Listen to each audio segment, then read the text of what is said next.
What's up, everybody? You're very welcome along to Sunday evening's late evening agenda, or late night agenda, or Anfield agenda news show, or whatever other name we want to put on this particular one. Loads to get through. Some of it, of course, Liverpool related, my friends. Some of it not so much. Spurs playing at the minute as well, as it currently sits with 15 to go. They're beating Leeds by 2-1, having come back from 1-0 down. But look, I want to talk about Thiago's performance yesterday. I want to talk about potential transfer links to Jeremy Doku. I want to talk about Kostas Tsimikas and lots of others as well. I don't think that notifications are going out for this one, so I'm going to wait for the chat to fill up a little bit before we really get stuck into it, because I think we used up all our 3 notifications in 24-hour period yesterday. Can you remind me of the Man United against Liverpool score? It's getting very difficult, trending number 2, to keep up to date with all these horrific Manchester United scores, mate. I think 5-0 is the one that you're speaking about, but yesterday's one, that was 4-1, mate. That was 4-1. And Ollie's hit the ejector seat button, said Rafter. Absolutely common sense prevails finally at United, but do you know what? There's a situation that I want to talk about in a while. It's intriguing to see what's going to go on there at Manchester United. It looks like Michael Carrick going to take the reins for the remainder of this campaign, or at least for the time being, with Pochettino the number 1 choice for Manchester United to bring in. But, you know, it's a shambles at the minute. Look, let's just enjoy it while it's a shambles on that side, because they're our arch enemies, they're our rivals, and we want them to do absolutely appallingly.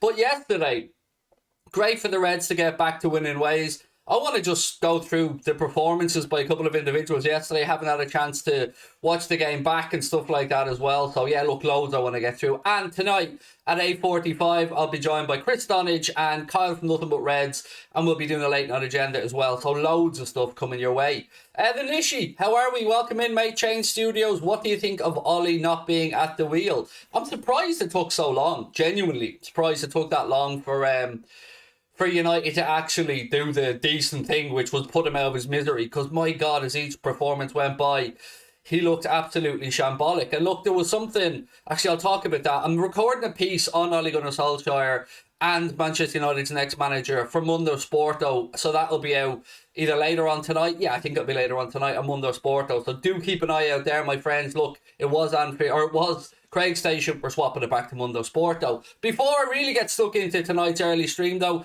want to give a shout out to our friends at manscaped.com. With Black Friday coming up really soon, they're going to have a 25% store-wide sale. And don't forget as well, use our discount code WFM for 20% off and free shipping. But do not miss the Manscaped Black Friday sale, where you can get any of your favourite products, including the Performance Package 4.0, or individually the Lawnmower 4.0, the 2-in-1 shampoo and conditioner, or the body wash. Anything on the site, 25% off on Black Friday. And don't forget, 20% off and free shipping with our discount code WFM20. Right, what have we got? Craig, would you say that was our best midfield performance so far this season? No, I wouldn't. But that wasn't to say I don't think it was a good midfield performance yesterday. It was. I think we played really well, and I was very intrigued to look at the double pivot between Thiago and Fabinho. And you know what? I was watching Match of the Day last night, and I was looking at Chelsea's demolition job of Leicester City, and I was looking exactly at their midfield, at Kante and Jorginho, in a similar kind of double pivot that allowed them a bit more freedom to attack. So I wonder if maybe that was Klopp's plan all along, to go with a Thomas Tuchel-esque kind of, you know, it used to be that way with Hendo and Fabinho sometimes. One sat, one went. But with Thiago yesterday, there was a few occasions, if you watch the game back, where Fabinho had actually broken the line and gone ahead of Thiago, and it was him that was sitting a little bit deeper. So yeah, it was interesting. It was a very good midfield performance yesterday. And you know what? I'll point to all 3 of them. I thought Alex Oxlade-Chamberlain put in a very good shift. Obviously, Fabinho does Fabinho things, and he does them better than anybody else. And Thiago Alcantara, it was great to see him putting in such a Thiago-esque performance. And there was a lovely moment as well where Tyler Morton was coming on, and I just keep thinking to myself, how must it have felt for the young man, you know, coming on, obviously at Anfield, big game against Arsenal. Yes, the result was already taken care of, but to know that you're coming on to replace Thiago, that must have been lovely. That must have been a wonderful moment for young Tyler Morton. Rafter said, Ox wouldn't be my favourite player, but he played a stormer. You see, that's sound, mate. And look, I appreciate that you said that, because I've been in that situation as well with a couple of Liverpool players where I don't think that they're performing as well as I'd hoped or wanted them to overall. But it is right to give somebody credit when they play well, like Oxlade-Chamberlain did, and I think he's been fairly solid for the last couple of games, Alex Oxlade-Chamberlain. So done himself no harm whatsoever. Interesting to see what way Kloppo will go for Porto on Wednesday, but I'd imagine, that'll be a fairly straightforward exercise for the manager. Right, keep your comments coming in, because I want to get really stuck into the conversation around the left back, if that's okay, because at what point do we really start to consider Kostas Tsimikas ahead of a fit Andy Robertson? Because I think it's a genuine conversation, and I never thought I'd be saying this. Andy Robertson has been a breath of fresh air to the football club, and he has been Mr. Consistency at left back, put in outstanding performance after outstanding performance, but there is a challenger. There is a young, fresh, hungry player there in Kostas Tsimikas, who 7 appearances, 7 clean sheets, 7 wins. Can't get much better than that with a man in the team, and I'm not saying by any stretch of the imagination that Kostas is the reason for all of those clean sheets, but he was part of a back 5, if you include the keeper collective, that kept those clean sheets. And I think right now it's a 50-50 show between Kostas Tsimikas and Andy Robertson, and I'm delighted to say that. And I mean, I'm delighted to say that not because I like one more than the other, because I love both of them. I think they're both amazing. But the manager having the knowledge that, okay, if Robbo looks a little bit jaded, I can easily put in Kostas Tsimikas and he won't let us down. We won't lessen the level of performance. So I think it's a great headache, and the reason why we want these covering players all over the pitch. But I think right now, Kostas Tsimikas is really making a case for not being a covering player, but for being our go-to left-back. And it's a big shout. I know it's a big shout, but I think it's a genuine conversation we need to have. What are you saying, chat? We're still giving the ball too much, playing kickball and not tracking back. I think most of our lads do track back. I mean, there have been a couple of occasions, Clay, that I will admit to you, I'd seen Trent maybe a few weeks ago jogging back and it was doing my head in. But I think once you have Fabinho in there, we've got more cover. And I think that the lads have a bit more license getting forward, because they know, like, there was a beautiful example of it yesterday against Arsenal in the first half. Arsenal broke and it was the 3-on-1, just Fabinho back there, but he timed it perfectly with a sliding challenge and put it out for a throw-in. And just that's what you get when Fabinho's there, that instinct to snuff out a challenge, that instinct to snuff out danger. And the thing, watching back Match of the Day again last night, one thing that keeps catching my eye with Kostas Tsimikas, and if you watch the preview, I think I actually mentioned it in that as well, he's brilliant at nicking in ahead of players and winning the ball. So let's say Arsenal are trying to start a counter-attack.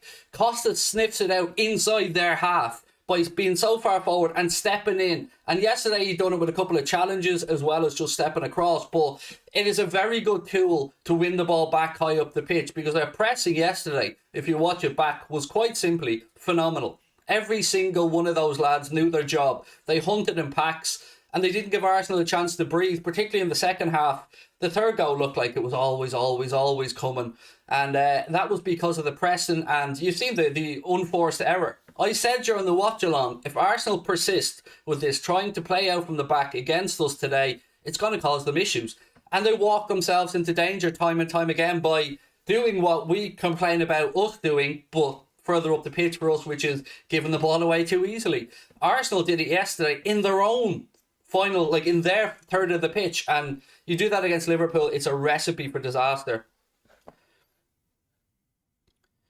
Blue Yeti Inc. said, got to keep the emotional aspects out and go for form. Yeah, I don't disagree, and I'm a firm believer, mate, that right now the jersey is Kostas. It's his shirt. It's Kostas Tsimikas' jersey right now, that left back shirt. And I think, like you stick with the form player until it comes time, of course, to rotate, because the games come thick and fast. But I am a firm believer of, if you're doing well, it's your shirt and somebody has to wrestle it off you. And I didn't think Kostas was going to maybe wrestle it off Robertson, but with Robbo's little injury knock and maybe just the sheer amount of minutes in his legs over his time at Liverpool, and the fact that he's, 4 years younger, I think, Kostas Tsimikas and Andy Robertson, who's 27. He's no no old man Robbo. But if you look at the statistics that we brought up, I think last week on the show, we spoke about the peak age for players. And look, every player, there are anomalies, of course, from the stats. You know, this is an average, but the average for a peak of a fullback was 25 years of age, which would mean Robbo is a couple of years past, technically, his prime. Whereas Kostas Tsimikas is coming right into it. So, yeah, it's interesting. But it's a beautiful headache, and one I'm not complaining about, and one I'm sure Jurgen Klopp's not complaining about. I mean, it's a much nicer conversation to sit here going, should it be Robertson, should it be Kostas, rather than, are we going to have to get Milner in, or are we going to have to bring Nico Williams across to left back? These things are much nicer headaches. Kostas just keeps running, said Steve. He's been brilliant. He has. I mean, he's swashbuckling is the phrase that I like to use with Kostas Tsimikas, because that's what comes to mind when I see him out there on the pitch. And like Robbo, there's so many similar traits between the two of them, isn't there? They're both a little bit snidey, which I love and you need. They both love a tackle. They both get stuck in. They both love to overlap. They both run for days. It's almost like we've cloned Andy Robertson to a certain extent, and we have two of them. I love it. It's brilliant. Big Man said, I love Robbo, but I'm really impressed with Kostas. Scotty's asked, Craig, will there be any signings in January?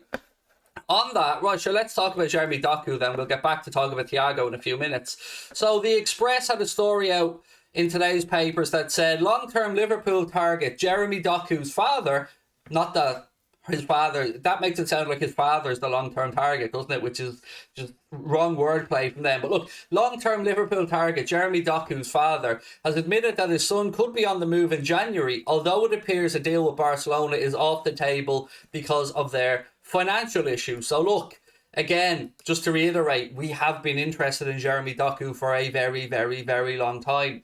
I just don't personally have any belief that Liverpool do business in January. I don't think we do. I want us to. I hope we do. But I just don't get the vibe that we will. I think it's going to be the end of the season when we move some players on and we start to refresh a little bit.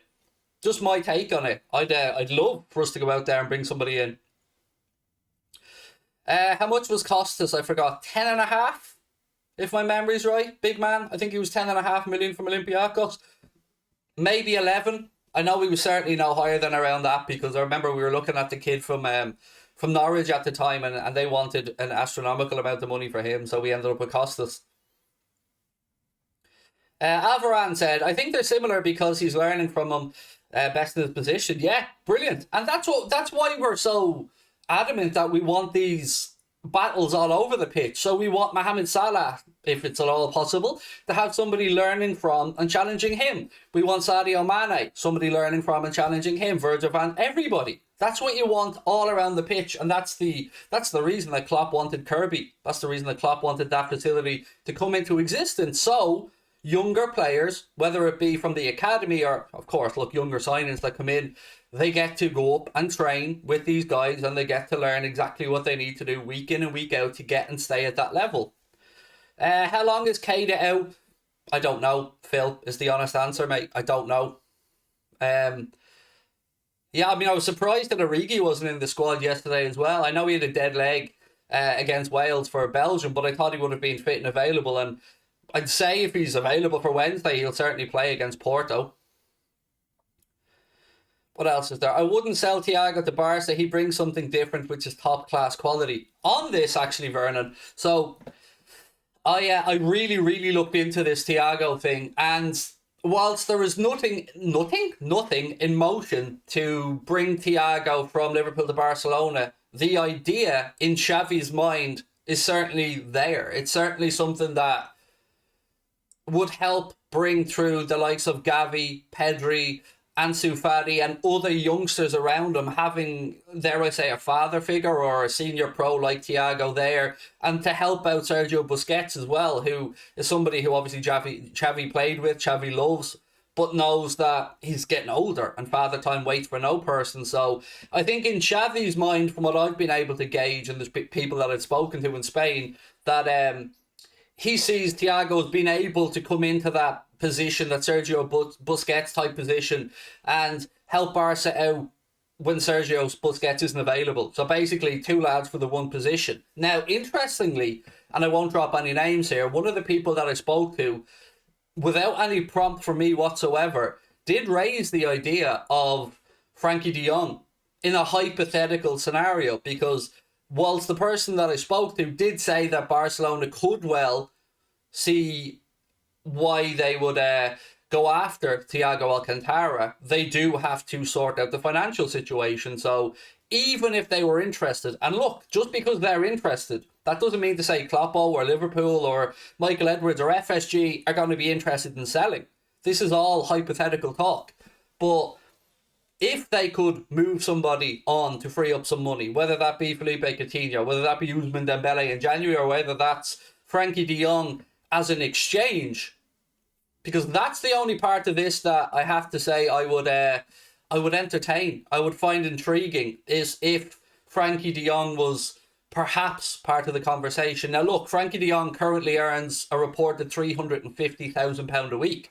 Well, £354,000 a week to be correct, but that's not a wage Liverpool are going to give him. So he would obviously have to come to some agreement with Barcelona with regards to a payoff or a higher percentage of any transfer fee or something like that. So look, there's lots of hypotheticals, but at the end of the day, right now, Thiago Alcantara is a Liverpool player, and there is nothing definitive to suggest that that's going to change. Barca want to sell de Jong. Well, as I've said, mate, the person that I spoke to did raise that name without any prompt from me. So we'll wait and see. But look, let me ask you guys. If Liverpool were offered a deal by Barcelona, which included Thiago Alcantara going to Barcelona and Frankie de Jong coming in the opposite direction, with Liverpool paying, I actually wouldn't have a clue what number to go with here. Let's just say with Liverpool paying 30 million on top of Thiago's price, or 25 million on top of Thiago's price, what would you say to it if the wages could be sorted out? Because let's not forget, if Thiago moved on, he has a fairly hefty wage at Liverpool, a wage that he commands, rightly so, because of his talent. But it would mean that there's a big chunk of wages there that Liverpool could potentially play around with there for somebody like Frankie de Jong. So as a hypothetical, and it is just that at the minute, I just want to get your thoughts on it. Even if they are interested, would Thiago go there like Alves for peanuts? No, I don't know, not at all. Dani Alves is making €150,000 a year at Barcelona. €150,000 per year at Barca, which I believe is the minimum that they could pay him by law. People were going on about this £1 bollocks, which was exactly that. The person that I spoke to yesterday, who is, look, extremely well connected in Spanish football, said to me it's €150,000 per year that he'll be earning at Barcelona. So yes, of course Thiago's not going to go there and take a similar deal, but then again, Thiago's not 38 years of age like Dani Alves is, so it's not really a like-for-like comparison. Darren Crampton said, yep, I'd do it, Craig. Josh Crouch said, not going to lie, I'd happily take Thiago at 40 million for de Jong. Eric said, absolutely. AIDS at 100%. De Jong for an older Thiago, anyone that says no is lying. I'm not going to say no, mate. I'm not going to lie to you. I love Thiago. Nothing makes me happier than giving it a little bit of the Thiago, you know what I mean? But I would take Frankie de Jong in a heartbeat at Liverpool. I mean, imagine having Frankie de Jong as an option there with Fabinho, with Henderson, with Curtis Jones, with Alex Oxlade-Chamberlain, with Jimmy Milner at the minute, but, you know, with Harvey Elliott there as well. I mean, there's a lot of options for the gaffer there to set midfield up in a few different ways.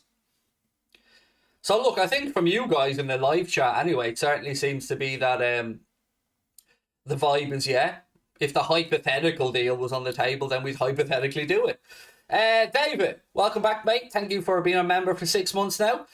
David said, I believe Doku will be a good signing for Liverpool. I think Liverpool should go in Jonathan David as well, maybe sign Alphonso Davies. Jonathan David, yes, he scored a couple for Lille the other night, actually, in their 2-2 draw with Monaco. I think he scored a penalty and another goal in the first 12 minutes, if my memory's right, in that game. I only know this actually because I had a bet on that on an accumulator, and he was I was keeping track of the game because I had both teams to score. but I did notice that he scored 2 in that game. Alphonso Davies, would Bayern Munich move on Davies? I mean, obviously, absolutely doing great stuff with Canada. Canada sitting top of their World Cup qualifying group at the minute. I don't know. Mate, I've not heard anything about Alphonso Davies in Liverpool. Jonathan David was a name definitely that was mentioned a while ago, but I'm not convinced on him yet. I have to say, I don't know if Jonathan David is good enough for Liverpool Football Club. I'll be honest with you. Where Jeremy Doku, I'd have him in a heartbeat. I would absolutely have Doku in a heartbeat. And the news that Barcelona can't afford him isn't really a surprise to any of us, is it? And just as I speak, actually, Spurs have beaten Leeds by 2-1. How mad is it, also, while we're having a little chat here, how mad is it that right now, newly reach Newcastle are bottom, last in the Premier League? They really need to concentrate on staying up this year. Eddie Howe has a job on his hands there. Never mind talking about getting Champions League football and attracting Felipe Coutinho or whoever else. They need to stay in the Premier League. Alvaran said, imagine fabulous Frankie de Jong and Harvey as a midfield trio. Oh, yeah. Fabinho, de Jong and Harvey Elliott. And then Fabinho, de Jong and Curtis Jones. And then, yeah, there's just so many options there to work with, mate, that I'm on board. You've won me over. You've charmed me.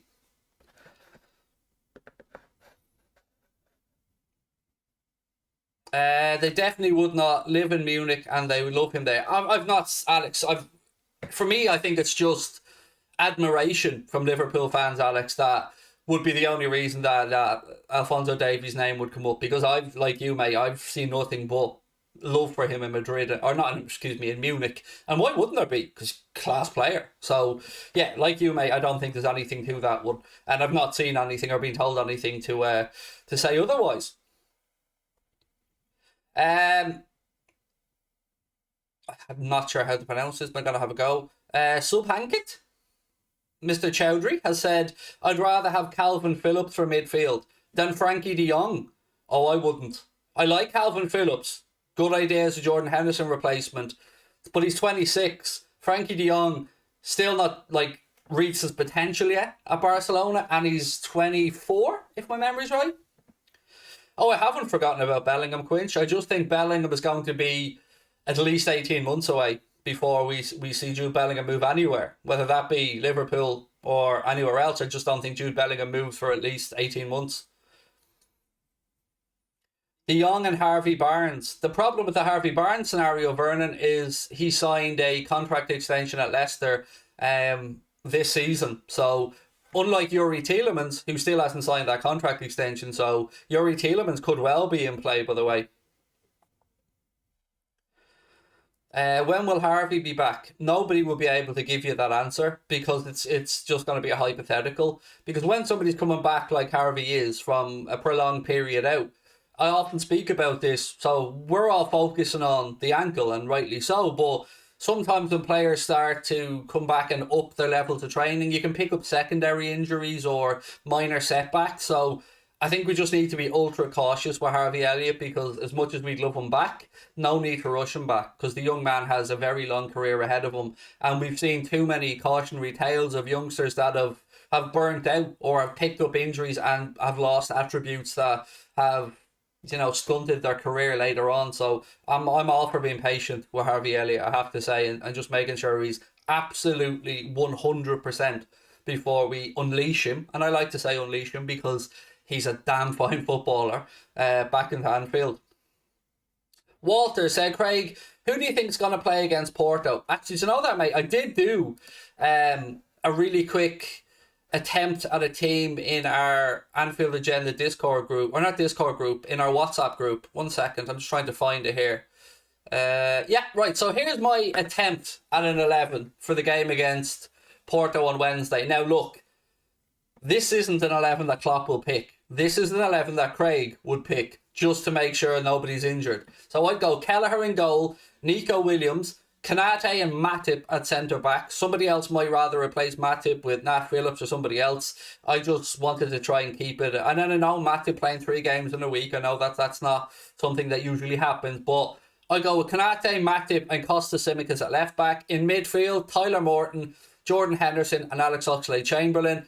And then Takumi Minamino, Divock Origi, if he's fit, and Cade Gordon. That would be the 11 that I'd like to see have a go at Porto on Wednesday, with obviously keeping a few of the big guns on the bench just in case. But for me, that's where that's what I'd do with it. That's the 11 or type of 11 that I'd put out.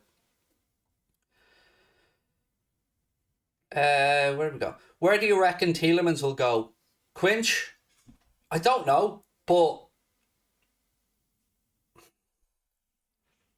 well, I've got a vibe in the back of my mind where he might end up, and it is just that. It's not based off that other than vibes, but I wouldn't mind him at Liverpool, but I wonder if he ends up somewhere like United, though. You know, I know he's not a holding midfielder per se, but I wonder if United would look at him as an option with the way his contract is as well.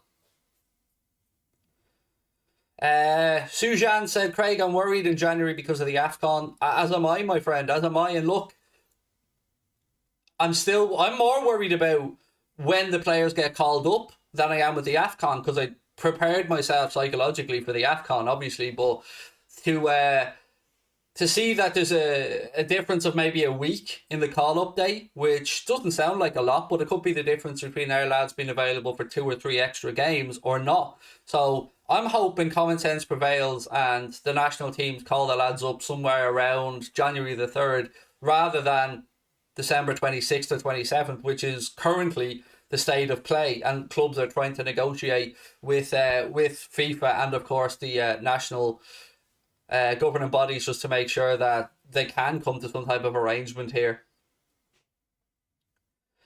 Man United owners have made such a fool out of Ollie with that interview. Didn't watch it, Jamie. I won't lie, mate. I haven't seen anything other than he was sacked, but I knew that last night. In fact, I think I told Goldbridge he was sacked. Yeah, it's no surprise. The surprise was just that it took so long. And look, I will discuss the Manchester United managerial situation, but I won't be discussing it on this particular stream. I'm going to record something for Mundo Sporto, which is going to be Craig Station's name, just changed again. And I'll be back at 8:45 anyway to chat with Chris Stonage and with Kyle. So we'll go back through all the stuff with Ole Gunnar Solskjaer and all that. Victor, how are you, my friend? Thank you for the super chat. Said, hey Craig, hope you're doing well. Watching Ollie as his last interview. I know you guys did love singing Ollie's at the wheel. Big up Craig. Y'all getting Bellingham.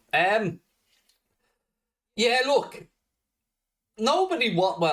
There are some sadistic bastards out there that like seeing people suffer, but I don't like seeing people suffer. And you could tell, I didn't see the particular interview you're talking about, but you could tell yesterday, and you could tell previously, it hurt Solskjaer. It hurts him that it didn't work out. But I also seen something, let me just get this up from another WhatsApp conversation. Where is it? Connor sent me something that says, where the hell is it?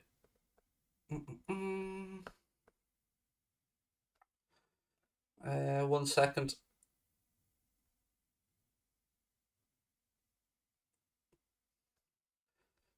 Sorry, lads. Oh, here it is. No, that's not it. Oh, where is it gone?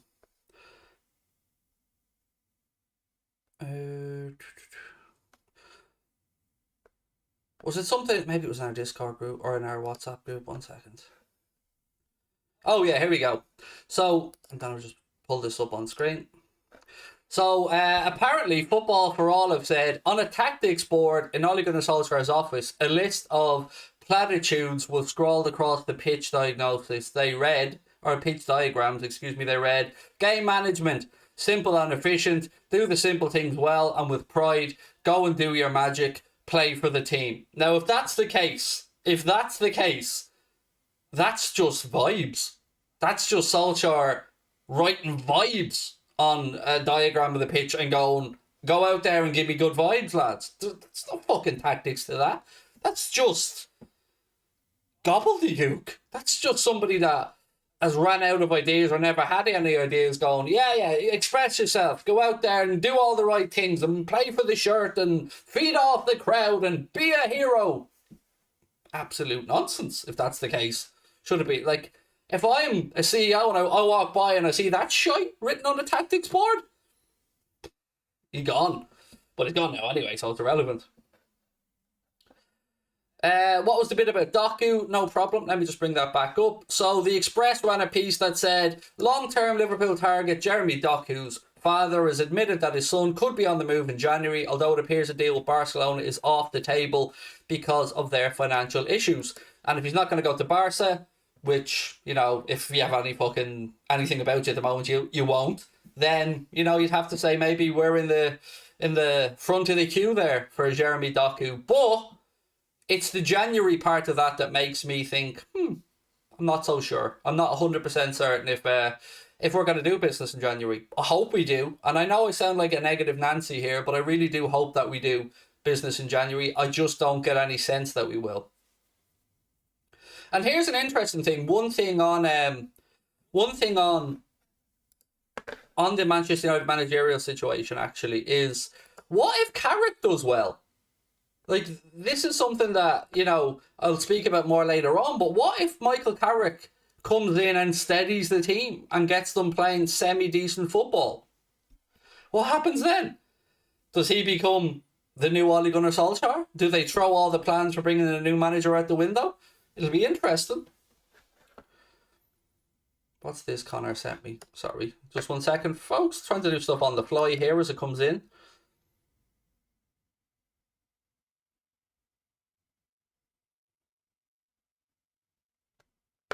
Oh, it's just some gobshite on Twitter. See, this is why I've avoided Twitter. So the conversation that I wanted to have was around Kostas Tsimikas, right? So some arsehole on Twitter called Darren Harris, shout out Darren Harris if you're watching. Nobody, I don't know who hurt you, mate, but it's okay. Said, talk shite, Robbie misses Robbo. He says Robbie, because he's too fucking idiotic to actually spell Robbo. Misses the game and now the Greek is the best left back. Shut up, you div. How about go fuck yourself, little man? It's a conversation point, and if you don't think right now that Kostas Tsimikas is playing well, Darren, my pedigree chum, then I can't help you, my man. But yeah, Twitter's a weird place, isn't it? Thankfully, I'm not on Twitter anymore, so Connor just sends me these occasional bursts of stupidity that people have. Surely they don't make the same mistake twice, said Jake, with regards to Michael. Mate, it's United we're talking about here. You never know. I mean, let's be honest, if we're talking about doing things the right way, Solskjaer should have been gone at the very latest after we beat them that many nil.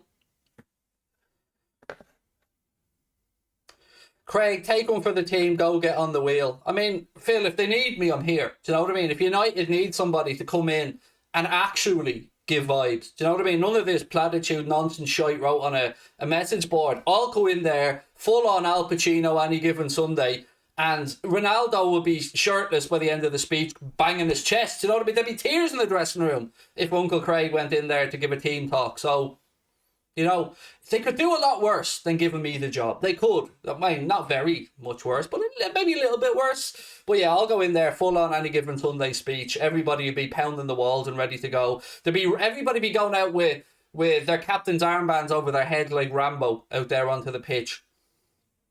You best believe there'll be vibes. There's only ever good vibes on Anfield Agenda. I believe Robbo will play against Porto if he is fit, said Henrik. Potentially. I mean, none of us really know, mate. And look, if Robbo plays, Robbo's brilliant. And the conversation was really just, do we now have two almost on par left backs? That's all. But apparently you're not allowed to say some of these things on Twitter because the little people on there get a little bit bumhurt if anybody dare question what way they think, you know, because whatever these morons, whatever way they think has to be gospel, heaven forbid anybody had a modicum of difference in their way of thinking. Chris said, I reckon Connor and Craig would be an elite managerial combo. Oh yeah, Connor would definitely be my Pep Linders, you know what I mean? All the tactics, all the stats, all the actual work, Chris. All the actual work, whereas I would be just vibes. You know what I mean, Chris? I'd be in there singing songs and, you know, smashing the occasional teacup and, you know, as you do, Chris, and Connor would be doing all the actual work, much like Anfield Agenda. Right, look, ladies and gentlemen, I'm going to leg it, but I will be back at 8:45 tonight with Chris Stonage, a.k.a. Mr. Man in the chat there. How are we? A.k.a. Kylie Minogue, a.k.a. the man that loved the night out in the gay nightclubs, and I mean that in the most complimentary way, because they are an absolutely fucking fantastic night out. If you've never been, do go. They're brilliant. And Chris found that out firsthand last week, and he said to me, honestly, mate, best night of my life. I said to him, Chris, I DJ'd year 1999 into 2000 in a gay club, and it was the best vibes I've ever had. It was fucking awesome. So yeah, go enjoy yourselves, have a bit of fun. I will see you at 8:45, but I will be recording a little piece now for Mundo Sporto around the Manchester United manager situation. So I will see you at 8:45. Don't forget, hit the subscribe button, drop a like on the video. We're closing in on 127k, really close. I think we're like 30 or 40 away, so every single subscription really does mean the world. And don't forget, Black Friday sale on manscaped.com, 25% off store-wide, including the Performance Package 4.0, and you can use our discount code WFM20 for 20% off and free shipping. Thank you to Manscaped, thank you to you guys, and I'll see you in